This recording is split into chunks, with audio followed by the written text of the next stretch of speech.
Varicose veins కి సరైన చికిత్స కోసం సంప్రదించండి ఎవిస్ హాస్పిటల్. నమస్తే, వెల్కమ్ టు సుమన్ టీవీ. ప్రస్తుతం మనతో బ్రహ్మశ్రీ మాడుగుల శివప్రసాద్ గురువు గారు ఉన్నారు. వీరితో ఈ రోజు కొన్ని విషయాల్ని మనం మాట్లాడుకుందాం. నమస్కారం గురుగారు.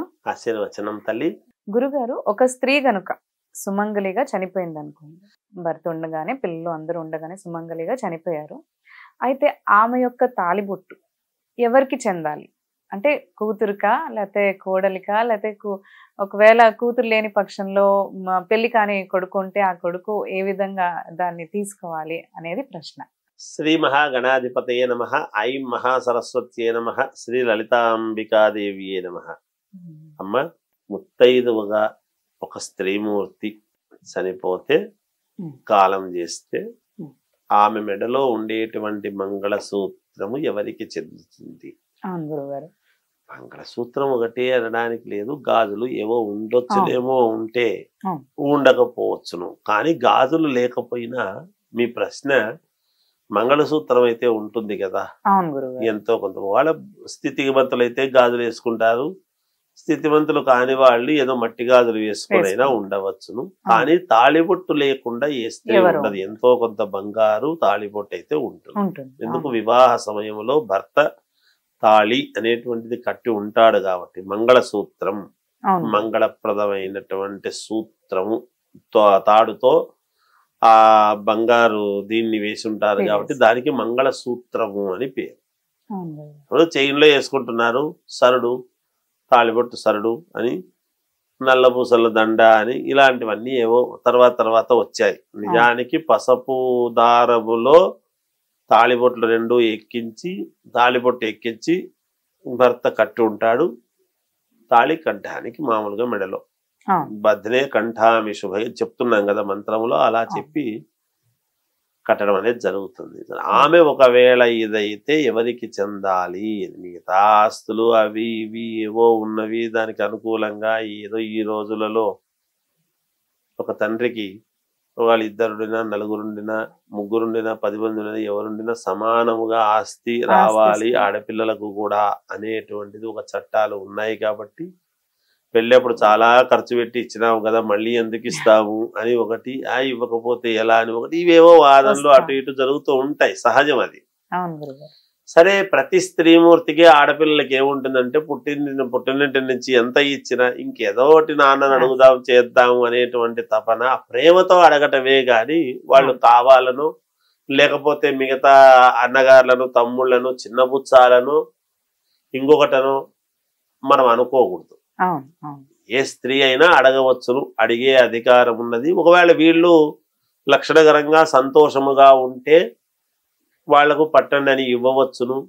ఈ బంధాలన్నీ ఉండాలనే కదా ఆడవాళ్లకు, ఆడపిల్లలకు అప్పుడప్పుడు పుట్టినింటికి రాక అనేది వస్తే ఏదో కాస్త చీర సారా పెట్టడము, పసుపు కుంకుమ ఇవ్వటము అనేటువంటిది ఒక సాంప్రదాయము మనకు నడుస్తూ ఉన్నది. కాబట్టి ఇలా అడగవచ్చును, చేయొచ్చును, తప్పులేదు. కానీ ఇక్కడ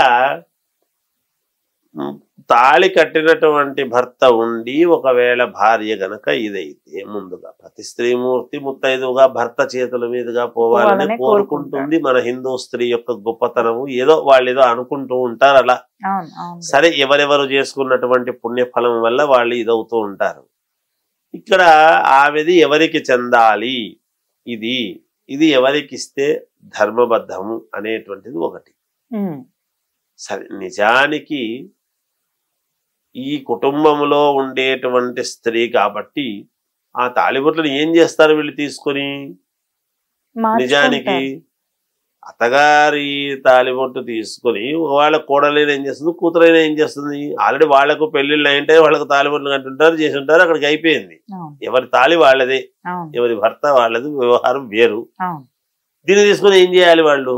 ఏదో మార్చుకోవాలి. తాళిబొట్ల దగ్గర పెద్దగా ఈ సమస్య ఇవన్నీ ఎందుకు వస్తున్నాయి అంటే, వాళ్ళ బంగారు అది ఉంది అంటే ఆ బంగారు ఎవరికి చెందాలి అనేటువంటిది ముఖ్యంగా, సహజంగా.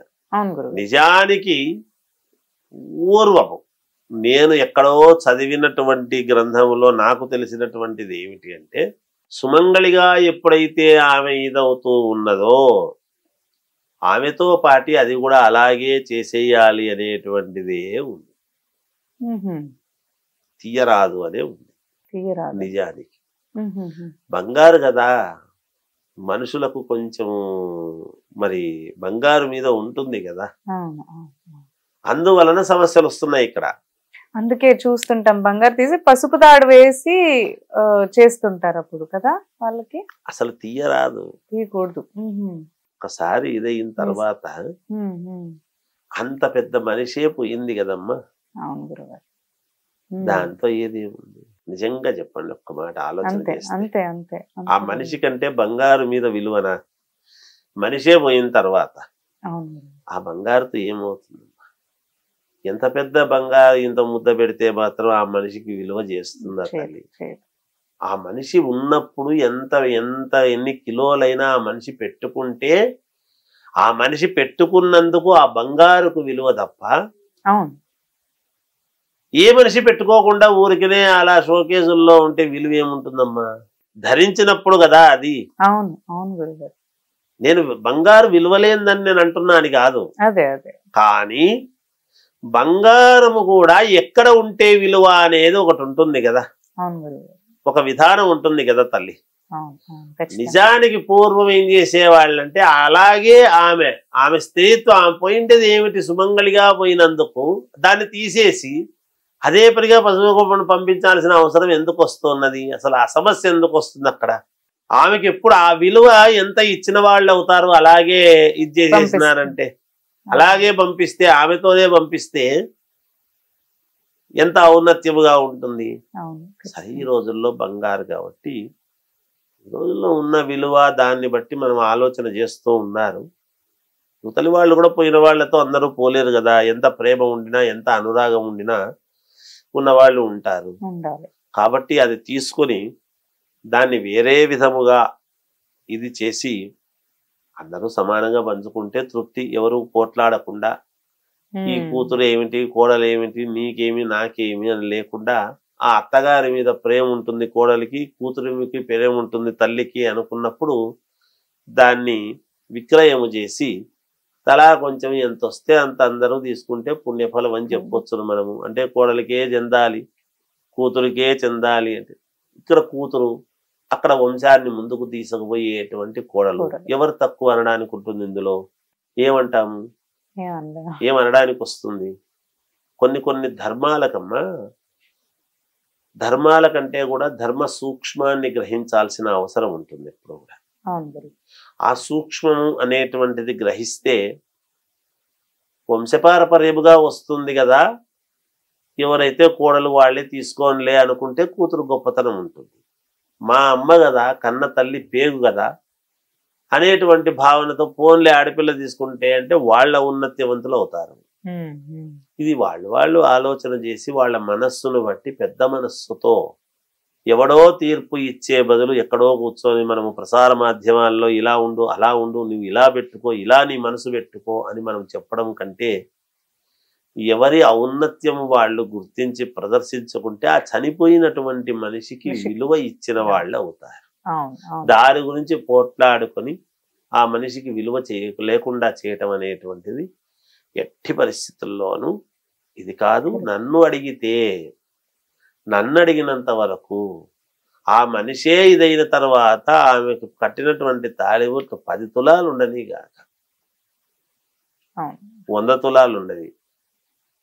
ఆ మనిషే లేనప్పుడు ఆ మనిషి మెడలో ఉండే తాళిబొట్ల గురించి అంతకంటే విలువ. ఒక షాప్ అంతా బంగారం షాపులో ఉండేటువంటి నగలన్నీ పోసిన ఒక స్త్రీమూర్తి ఔన్నత్యాన్ని కొల్చగలమా? ఒక స్త్రీమూర్తి యొక్క పసుపు కుంకుమలకు అవి తూగుతాయా? ఒక లైన్ షాపులు మొత్తం ఉండినా కూడా ఎలా దాన్ని మనం చేయగలుగుతాము? ఒక కొలమానం ఏమిటి దానికి? లేదు కదా. అందుకని ప్రాణమే అమ్మ ఎప్పుడు కూడా. ఆ స్త్రీమూర్తే భార్య స్థానము భార్యది ఎప్పుడు కూడా. ఆమె సుమంగళిగా పోవటం అనేటువంటిది ఉండేటువంటి బాధ ఉంటుంది.